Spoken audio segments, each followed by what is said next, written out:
I remember the exact moment my world shifted, like the floor had been ripped out from under me.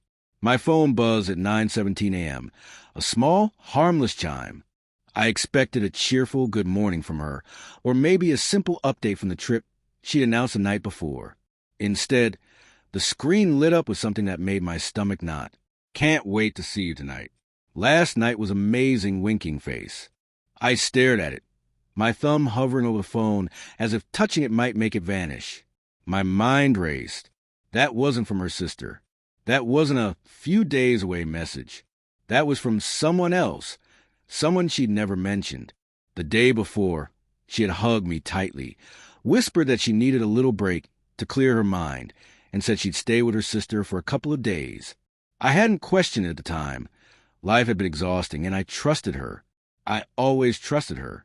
But that text shattered everything I thought I knew. I tried to brush it off. Maybe it was a mistake, a misdirected text. I told myself it was nothing. But even as I said it, doubt gnawed at me. All day, my phone kept ringing, but every time I answered, it went straight to voicemail. Her calls were unusually short, sometimes abrupt, always leaving me with a flicker of unease I couldn't shake. I noticed small things, too. The way her social media posts seemed curated, the subtle gaps in her stories, the sudden secrecy over trivial things. I started questioning myself first. Was I imagining it?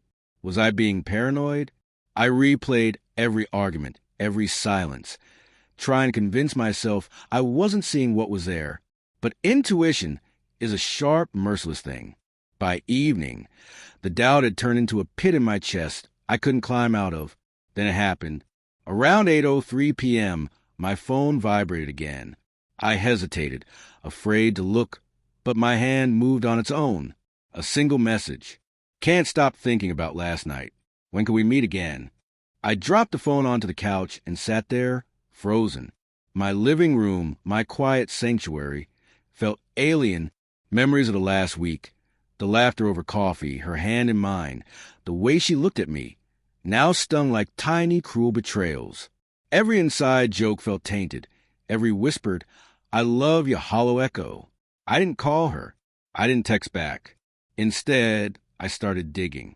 I checked the messages I had never noticed before, the ones hidden under apps I thought were innocent, a sequence of exchanges, flippant at first, then increasingly intimate, painted a picture I didn't want to see but couldn't look away from. It wasn't about the sex. Not entirely. It was the secrecy, the lies, the complete erasure of me in her mind for moments I believed were ours. I felt like a stranger in my own marriage. When she finally came home the next morning, I was waiting. Her eyes were bright, a little startled, maybe guilty. I couldn't tell which. I could smell the perfume on her jacket. Faint, familiar, yet now it was laced with betrayal. I didn't yell. I didn't cry. I just asked quietly, "Why?" She hesitated, then looked down, ashamed. I didn't mean for it to happen. I felt lonely. I wasn't thinking. I never wanted to hurt you. I could see the truth in her eyes, the mixture of guilt and self-justification. But it didn't soften the blow. Her words, meant to explain, only underscored the void between us. I left the room for a moment, pacing, trying to process the jumble of emotions, anger, heartbreak, confusion, disbelief. I remembered our first date, how her laughter had made the whole world seem lighter. I remembered nights spent talking until dawn, the plans we made, the dreams we shared. And now, every memory felt like a knife, a reminder that trust once broken is almost impossible to stitch back together. When I returned, she was waiting, silent. I sat down, looked her in the eyes, and said, "I need to think. I need to understand if this is something I can survive." She nodded, tears brimming, but she said nothing, maybe because she knew that words could never undo what had been done. The days that followed were quiet, painful, reflective. I went through the motions, but I also began reclaiming myself, the parts of me buried under blind trust and love. I realized I didn't have to wait for closure from her. Closure came from within. Eventually, she moved out. We didn't shout, didn't dramatize it. We just parted ways. Two people forever changed. I kept the memories that weren't tainted, the laughter, the warmth, the good times, as reminders of what I was capable of giving and what I deserved in return. I learned something brutal and beautiful.